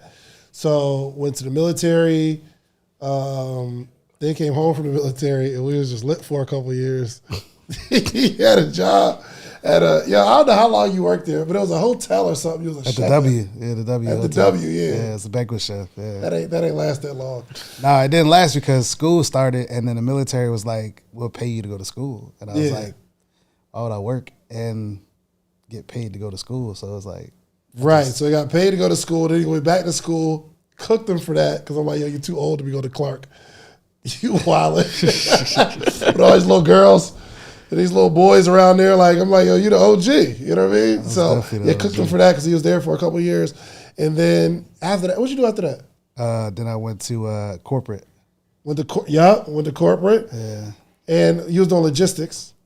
Yes, I was doing supply chain management, which logistics was part of it. Yeah. What happened to that job? COVID hit, and we were all like working. We was all like working from home. It's a long story. All right, go ahead. Tell the story, because if you don't tell the story right, I'm gonna tell the story. You gonna tell the story Exactly funny, what like happened. yeah. So I got the job. I got hired. And I got hired because I had already had 10 years military experience. I got hired as a certain job, but like with experience. Yeah. So like normally in that job, you wait, a certain amount of time, maybe it's like 6 months to a year, and you get a promotion. Or I think it was like a year, you get a promotion. But because maybe it was 2 years, but because I've been hired with experience, they kind of told me, hey, you should, be promoted pretty fast. You got, experience in this field. So I think about maybe like a year or maybe 2 years went by, and I didn't get a promotion. And I was like, so I went to my manager, and my manager was like, well, yeah, we're opening up, these next level positions, but we want you to interview for it. And I was like, what do you mean? Like, I got hired as, this level with experience. And she was like, yeah, that's just how it goes, blah, blah, blah, blah. So I was like, all right, whatever. So I interviewed. She said I did really well. It was between me and this other girl of a different pigment than me. It's the man, bro. And she was, and she was like, she was real like, can I get you anything? You know what I'm saying? Like, she was real, like one of those people. It was like just, she was always up under, not my manager, but my manager's manager. Oh, yeah. So the senior manager. So anyway, she ended up getting the position. And so I was hot. So I went to HR. And I talked to HR about it. And HR like looked through my record, looked through my, my performance reviews, all that kind of stuff. And HR came back like, this is wrong. Like you're supposed to be promoted twice already. Mm-hmm. So HR went and promoted me twice in one go. So I became, I got promoted over her. Mm-hmm. And I remember my check went up like a bag. I was like, yo, this is crazy. It was a bag. I was already getting a bag because this is I'm not gonna mention the company, but it's one of like the biggest companies in the nation. And they were like the bag was crazy. So from then on, I felt like the senior manager kind of didn't really rock with me because he didn't want it to happen. And then of course I got promoted over his girl. So COVID happened. You got to fast forward to the point where you just stopped doing your job. Well, I never stopped doing my Yes, job. you did. No, I bro. didn't. It was something happened where you got fired for something, wasn't it? Yeah, well, yeah. I mean, but it wasn't because I didn't do something. It was so basically. It wasn't on the clock. No, I was, but so if you let me explain it, so It was still in time. well, that's what essentially that's what they said. But at the time COVID hit, we was all working from home. I had company cell phone, company laptop. We're all doing our work at home. Meetings throughout the day, so on and so forth. And I just get a call one day. And it's from some investigator. And she's like, hey, I want to investigate, or you've been reported as, I forgot what it's called, but it's called something. Stealing time. Whatever they say. So she goes and looks, she's like, what time do you clock in? So the way my job worked was we worked a 4-day work week. So basically we worked 40 hours Monday through Thursday. however we did that. Like if I woke up when clocked in at 10 a.m., I would just work my 10 hours, and then we had to clock out. Like we had to log our not clock out, but log our hours. I was on salary. I wasn't. That's the thing. She was, bro. So what the investigators? I don't remember the exact situation. I just remember you was wrong, and I was like, oh, they're gonna fire you. But I wasn't wrong though. You was. No, I wasn't. You didn't do everything right. Yeah, I did. So basically, what it is the investigator came. She was like, "What time do you clock in? What time do you clock out?" Blah blah blah blah. She went and checked all my records. She said, I told her what time I normally do and normally time I check out. She agreed with that, and she was like, "But it shows here, and sometimes like where you're not doing any keystrokes on your laptop during this work period." We was in the house playing Madden. Yeah, but I'm not agreeing with that. But I'm just saying, like, nobody is just like at work on their computer the whole day doing keystrokes. Yeah. Nobody. But B, so first off, I don't remember the exact situation, but I'm telling you the exact situation. I remember thinking you deserve to get fired. But fast forward now, it's a good thing that happened because I think it was good. Yeah, he does the youth tournaments and really makes good money doing that joint. But you aren't traditional like entrepreneur, like, yo, I'm about to start this idea or whatever. But I think going into the field that you're in right now, congratulations. Congratulations. Appreciate it. Yeah, you was wrong though. I remember you started. I wasn't. Okay, I was. You got a call? You got? Oh, okay. What you got? Just tell me. Huh? You want to just tell me? Oh, I was asking for your Instagram. Oh, yeah. Give me his Instagram. The Madison Square Gardener. The Madison Square Gardener. All right. Let's get back to it, man. Let's get back to work. So, what it takes to be successful: unwavering faith. You got to be resourceful to get the resources, and we got to get this work. We have to have a work ethic. Look in your schedule, or just look at all the stuff that you did today so far. Right now, it's 1:33 p.m. Eastern Standard Time. Every single morning, let me tell you about my schedule. Every single morning, I wake up at 6:15 now. I hit the snooze button. So and then you don't just get up? No. I hit that snooze button. You hit it every time? It's 9 minutes, yep. Oh, so you get the extra 9-10 minutes in? No, it's 9 minutes.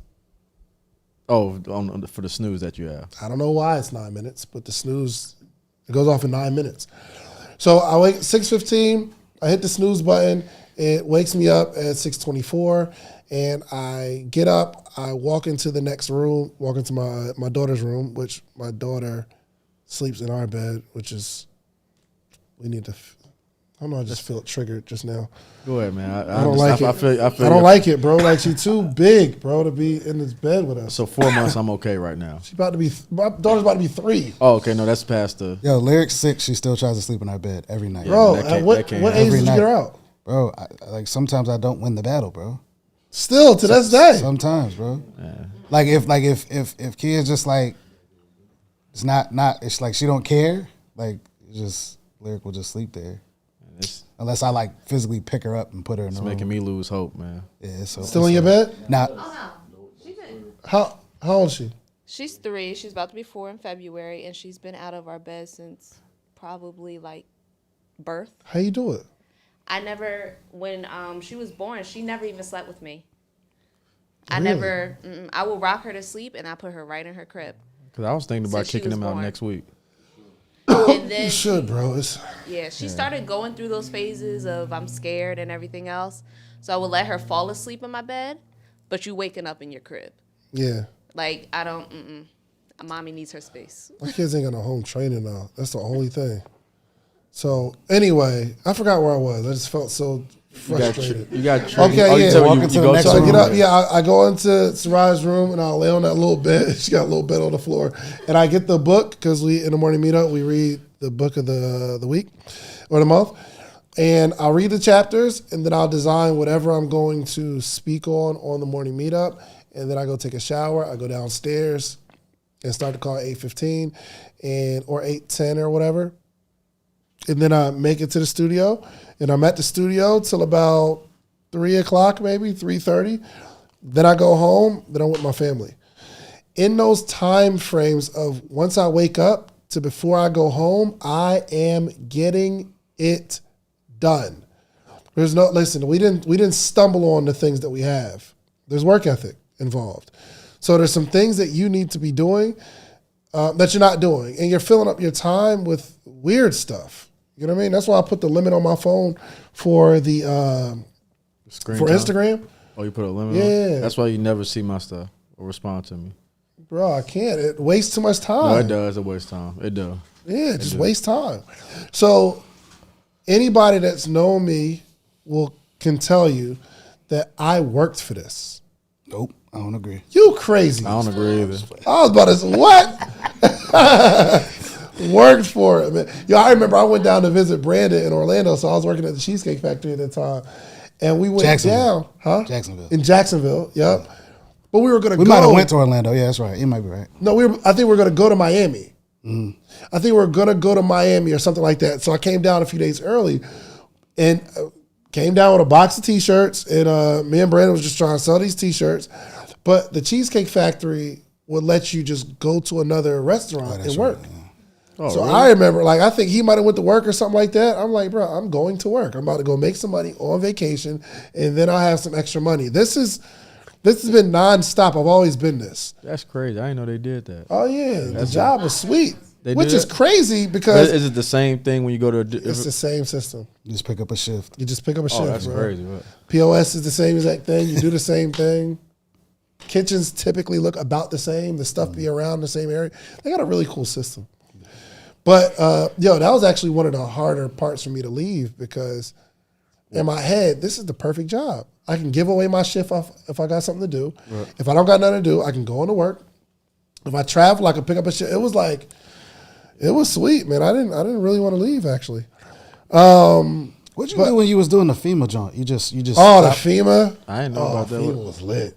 You talking about when Hurricane Katrina happened? Yeah, but FEMA, they do it all the It was time. all So kind you'll of get different disasters, yeah. Anytime there's like a disaster, flood, earthquake, hurricane. Yeah. But you was doing that. You would just leave the Cheesecake Factory. You would just take a hiatus of cheesecake. Yeah. At that time, and just because you would go for like months, weeks at a time. Yeah. Well, what's crazy is Katrina. So I was getting this money out here. I remember you talk about that. FEMA, they would pay. I want to say it was like $52.50 per house, and what they would do, there's you come out to some area. Remember, this just had a flood, so there's some little satellite spot, and they'll say, okay, here's this half-day training of how to assess the damage to a house. They give you an iPad and they say, go get it. We'll give you $52.50 a house. They don't give you no car. They don't give you no place to stay. They say, yo, go get the houses done and we'll pay you. Bro, I was doing 18 of them joints a day. Yeah, that's 16, 17 a day. But the Cheesecake Factory, I'd be like, yo, I'm about to go do relief for Hurricane Katrina. And they'd be like, yo, really? That's amazing, man. How much time do you need off? I'm like, just a few weeks, man. We just got to do it for our country. But I was making so much bread. Oh, my gosh. But that was an opportunity to make some money. My point is, you have to adopt the work ethic. And there's something more that you could be doing. That's why when you said your work ethic is a 10, I would say my work ethic is probably like a 6 or a 7. why you say that. Because my head has more work than my body can do. And also, I'm balancing now being a husband and a father and building a business. Right. So a lot of times I'll say, okay, I'm not worried about business right now. When I had my kids, took my whole little hustle, bro. Because I'd go home. Yeah, I know. But I'm that's starting to do another that now. job too. You know what I mean? Kind of. Hate to say it like that. Going home, that's a job. Point blank period. If people don't understand that or see that and still calling and wanting to do business stuff, obviously you just gotta let them go. 100%. 100%. So work ethic, man. How's your work ethic, babe? It's probably about a 5. You know how to get to the next level. How would you get to the next level in your business? What should you be doing that you're not doing right now?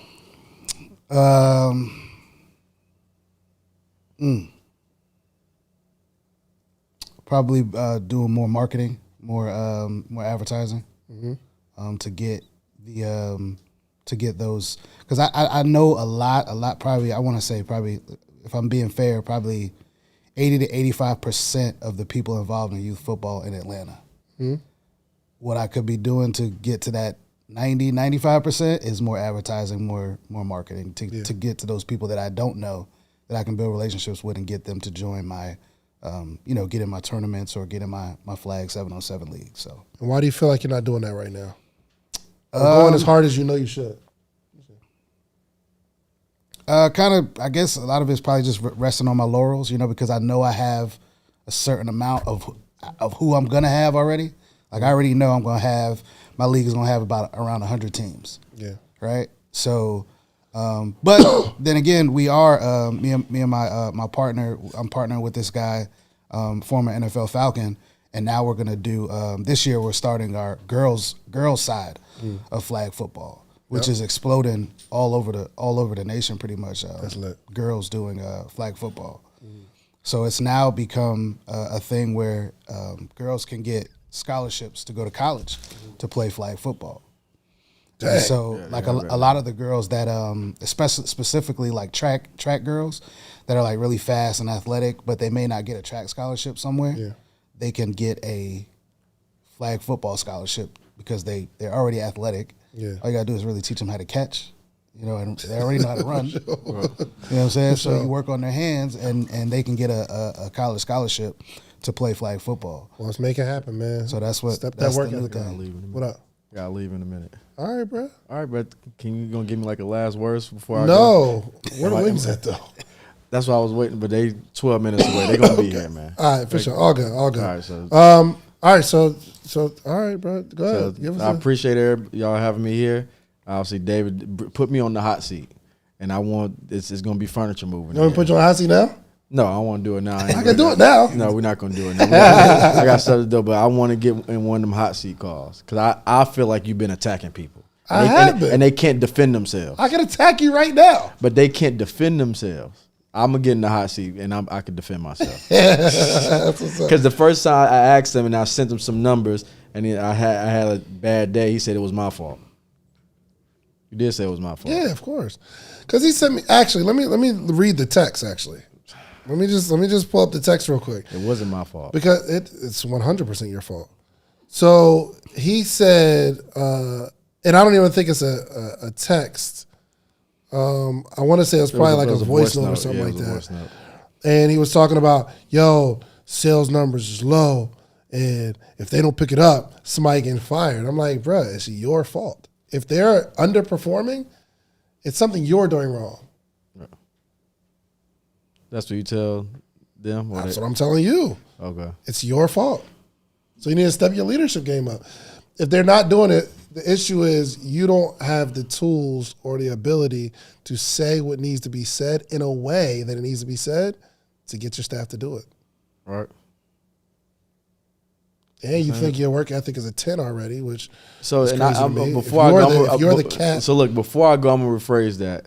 So my work ethic is a 10, but I feel like I could even be better. So the thing is, I feel like you just have to have the ability to get to a 10. So it's the same as like working out, right? You know how to get in shape, but you just don't do it. But you'll do it for like a month or so. It's the same with playing basketball. So I can play on a certain level, or I could in a certain spurt of time when I need to. So like, and I don't want to gas you up. So when Josh Powell came in and played, right? Hey, my man, buckets. Okay, please. All right. When Josh Powell came in to play, you elevated your game to play because if your game was at a 7, right? Playing at a 7 against him wouldn't have worked. True. At all. You wouldn't even been able to get a shot off. So my thought process is if I get buckets on 2-time NBA champion Josh Powell. That's not what I was saying. I could be in the NBA. You feel me? Like I can get to the league. But basically, you know how to elevate yourself back up. You say it's a 7 right now. You know how to make your work ethic go back up to a 10. Sure. So this business has been open for 40, 45 days. So right now I have to be at a 10. Yeah. But I just had a baby, obviously, and being at home, I have to scale it back down to that 6, 7, or all that stuff is going to crash. Yeah, I believe you. I was just putting you on the hot seat real quick. Yeah, but I could defend myself, but I got to go, man. Don't eat up all the worse. Dude, man, appreciate you coming through, man. All right, brother. Actually, yeah, go on, sit right there, Miles. I know you didn't come here for this. Yo, but this is Miles. This is just cool. We got like surprise guests just coming through. So this is Miles. You go to Alabama A&M, right? Yeah. Yeah, that's the school I went to. Miles is here. I met Miles. I was working at the kiosk in the mall, and him and this real pretty little girl came through, Aaliyah. And I just knew y'all was gonna be dating forever. He's like, nah, we just friends. But then y'all wound up dating, right? For a little bit. For a little bit? Dang, that's crazy. But yeah, so how do we, it was something, I think you was super young. How old was you when I met you? What am I to you? About that time, probably 13, 14, something like that. But he had a tie on. And at this point, I don't know if I knew how to tie a tie. It was like a bow tie too. Yeah, because that was when we were actually selling them. Like we were making them, and like we would go buy the fabrics, make the patterns, put together the ties, and sell them. But like I got so overwhelmed with baseball and all the other stuff that I was trying to do, where it's like I kind of didn't have as much time for it, but we were still able to make it work. So yeah 13, 14 years old, and just been so impressed. And then you introduced me to your mom, who I'm working with right now, getting into the schools. We've got a lot of motion going on. Yeah. And you're in school right now. Mm-hmm. How's your baseball career going? It's going well. I actually leave this Sunday going back to start the season. But so overall, since I got there, I've been really, it's been exciting. Good. Are you going to be an entrepreneur? That's the plan. My goal, if professional baseball isn't it, is to eventually start my own animation studio and production company, and start it there. I want to start as a screenwriter, but from there I want to go ahead and kind of build my repertoire and get to that point. Do you think you're going to make it to the league? I think I have a shot. It's going to take some work because the guys coming through there now are prodigies. But of course, you're not a prodigy. I think I'm close. You're not that good. Oh no, I'm good. Don't get me wrong. I'm good. The way you're talking, don't make right. It don't seem like you're that good. I never seen you play. No, trust me. I'm it seems like you don't believe you. I'm can make good. It. I got the video to show I'm good. But But you don't seem like you feel as good as those other guys that's coming in. I'm not saying I'm not as good as them, but I think there's a different level of work in baseball, especially in comparison to how other sports are getting built up nowadays. Like there are guys, coming from overseas, coming from all over the place, and they're, 18 doing what 30-year-olds are doing in the league right now. Like somebody just got paid $700 million for 10 years. And what? Yeah, Japanese cat, Shohei Ohtani. He's really good. And he just got paid $700 million, highest contract in sports history. And he optioned $680 million of it to after his contract ends. So he's only getting paid $2 million a year. Then he can retire and be sitting on $680 million when he's done. That's how crazy that world is. How long? 10 years. 10-year contract. Mm-hmm. So he's saying, I'll take $2 million a year of his contract. Yeah. For 10 years. Mm-hmm. Why is he opting to have it at the end? I don't understand. Because the taxes, because they'll tax that $680 million if he takes it all, based on how it would normally be given. So he's putting most of that money off. And the thought process is now, because he's from Japan, he might go back where that money doubles in worth, and now you're working with that. What if he breaks his hand or something, though? Money, that's the difference between baseball contracts and every other contract. That money's guaranteed as soon as you sign the contract. He's been hurt for the last 2-3 years, but no matter what, even if he doesn't perform, paid. What? That's how crazy baseball is. That's that world. That's why, at some point, it becomes less so about ability and more so about who you know. Are you in the right places at the right time? Who has that kind of faith in you? Because I actually have, so up at A&M now, we got a lot of international students on the team. We have a Dominican kid up there. And, I was just curious about what that experience was like, because you hear so much about, the myth of, when you get down there, all you do is baseball all the time. And then, you go to school a little bit. So I asked him, hey, what's that like? He's like, we spend 8 hours a day on the field, 3 hours in the classroom, 5 days a week. Wow. And I'm like, that's a crazy amount of time. No, we spend 8 hours a day in the classroom, maybe 3-4 on the field per day, at least. We might get, on the week, we might get maybe 20 hours of practice. That's if we don't do weekends.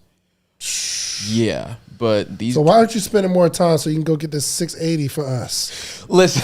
You know what I mean? I need you to What are you doing here, bro? You should be practicing. I know. I'm actually like, as soon as I leave here, I'm actually going up to my old high school to work out. But yeah, it's like it's a long road for baseball, and that's the thing. That's another difference between professional baseball and other professional sports, where it's like professional baseball has 3-4 levels you have to go through before you hit the major leagues, and even then, it's not guaranteed you stay there. So like you get drafted. You think there's maybe like a G League or something if you give leeway, and then you go straight to the pros. It's rookie ball, single A, double A, triple A, then the majors, and then you got to perform in the majors for like a while for them to let you stay there.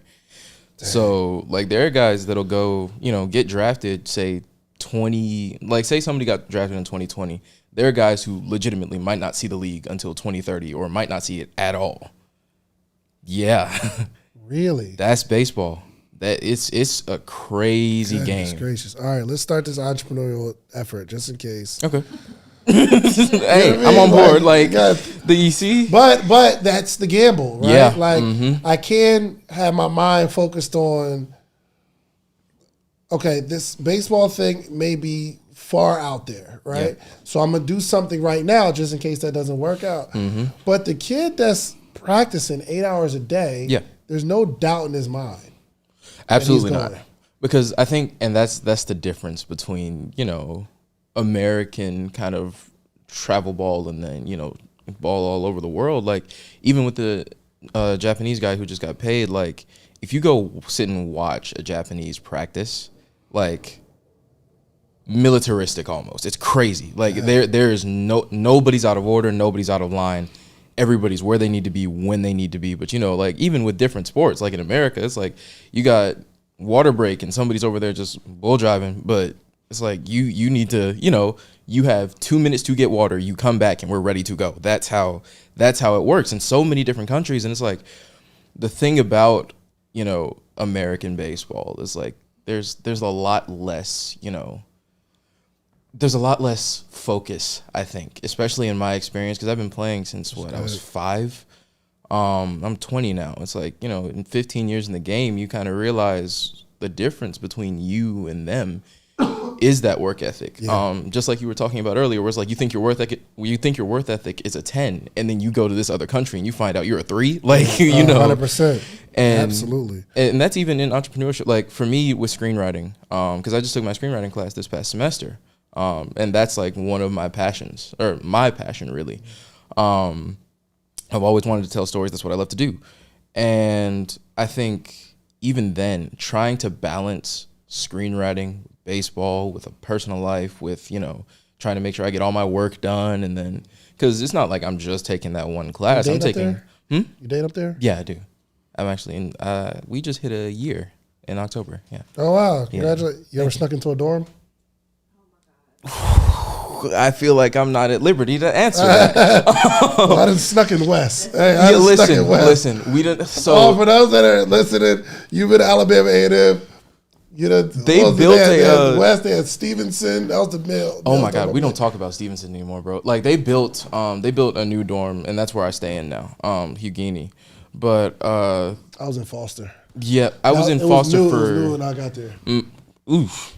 Yeah, it was brand new when I got there. I was in Foster for a semester. Like they were shooting fireworks in the lobby. They had splash. Stay focused, man. Yeah, I do. All right, stay focused. Listen, I worked hard. I finished the year. Applebee's up there still got the wings for the lowest. Yep. Like absolutely. Yeah. Yes. Applebee's got cheaper wings than regular Applebee's. I don't know. It's a college town Applebee's. I ain't even been to Applebee's in a decade, but I just went to Applebee's the other day for my grandma's birthday. Word? And I was like, I remember me and Dave used to come here late night for the half-off apps. Come on, man. And go crazy at the bar.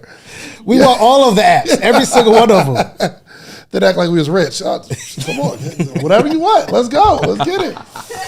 Anyway, the one-time tacos. No, for sure. But yeah, so like just trying to balance everything up there. It can be very hectic.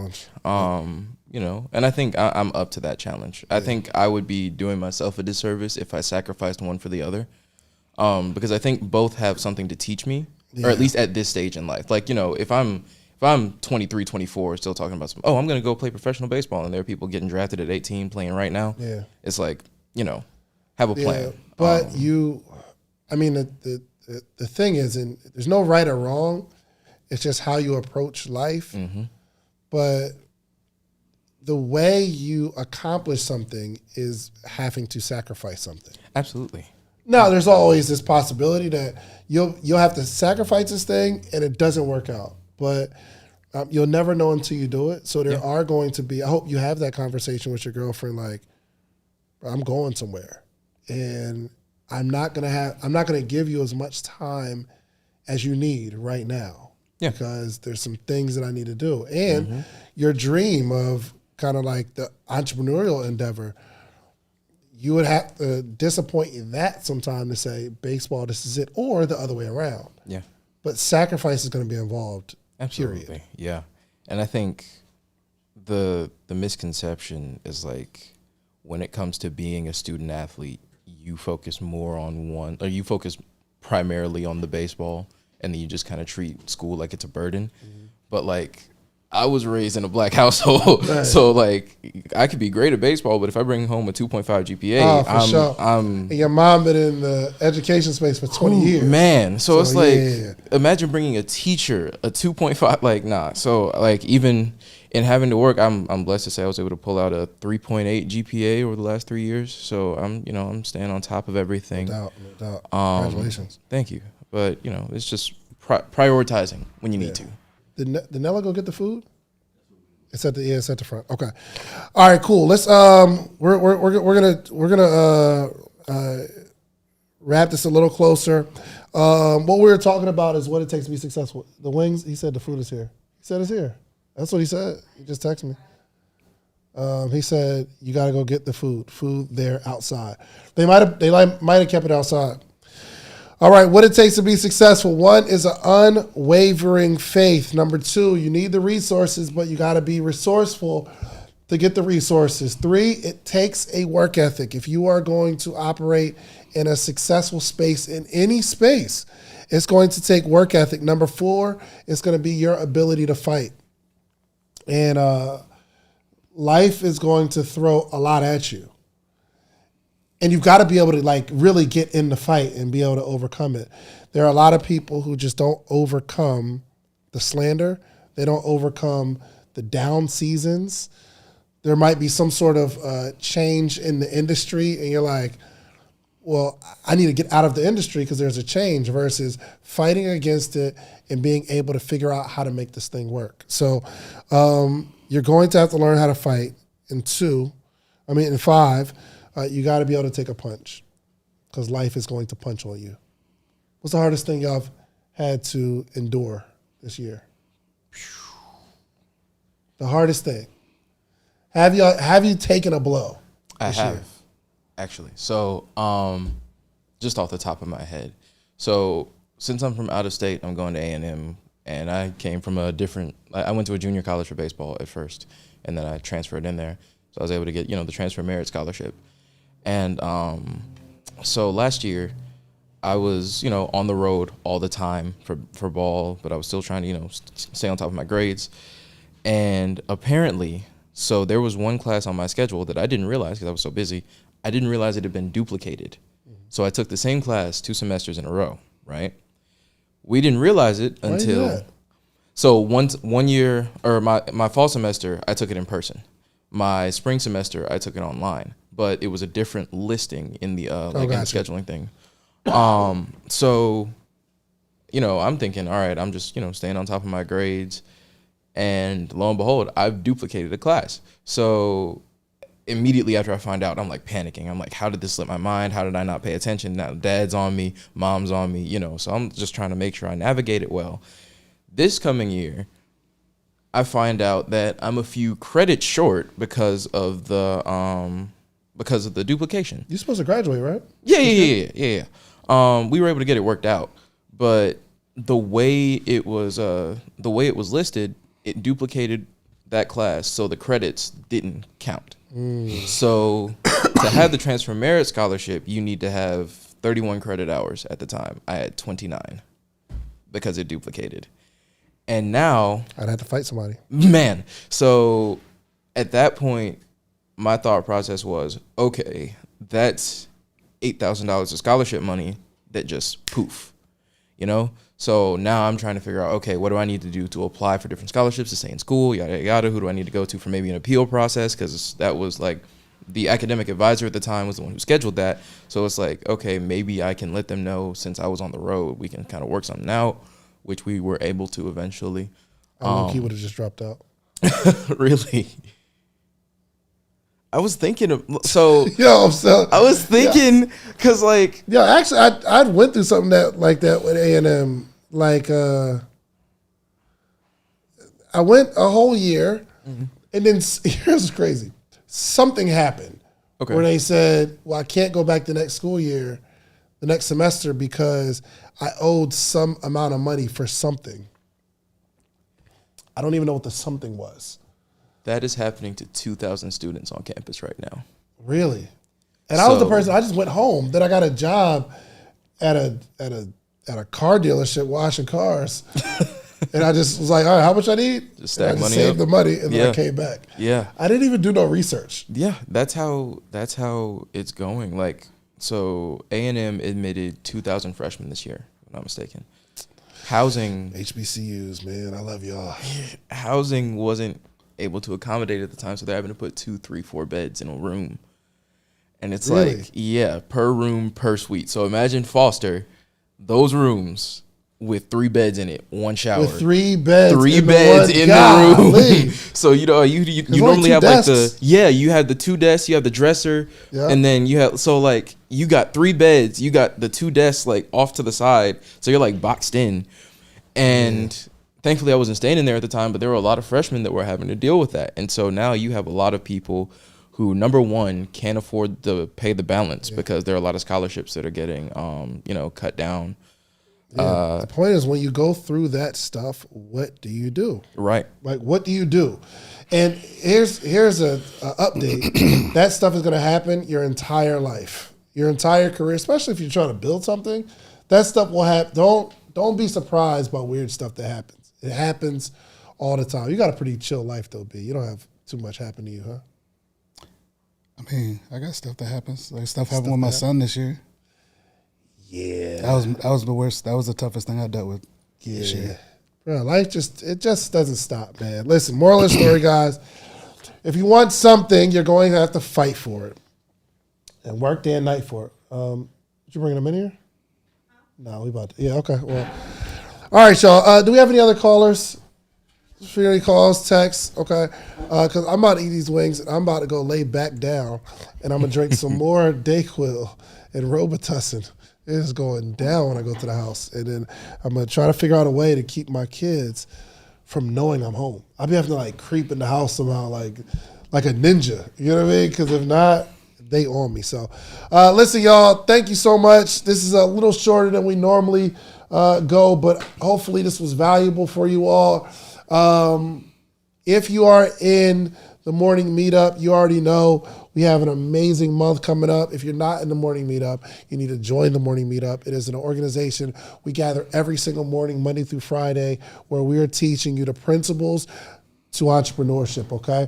Come to the morning meetup for a year. You will make more this year than you've ever made in your life. And all you got to do is stick around, be around the environment. It's not that I give the best information in the world, but it's something about community. When like-minded people come together, you will grow. All right. So we love you all. We have the podcast summit coming up. So mark your calendars, July 4th and 5th.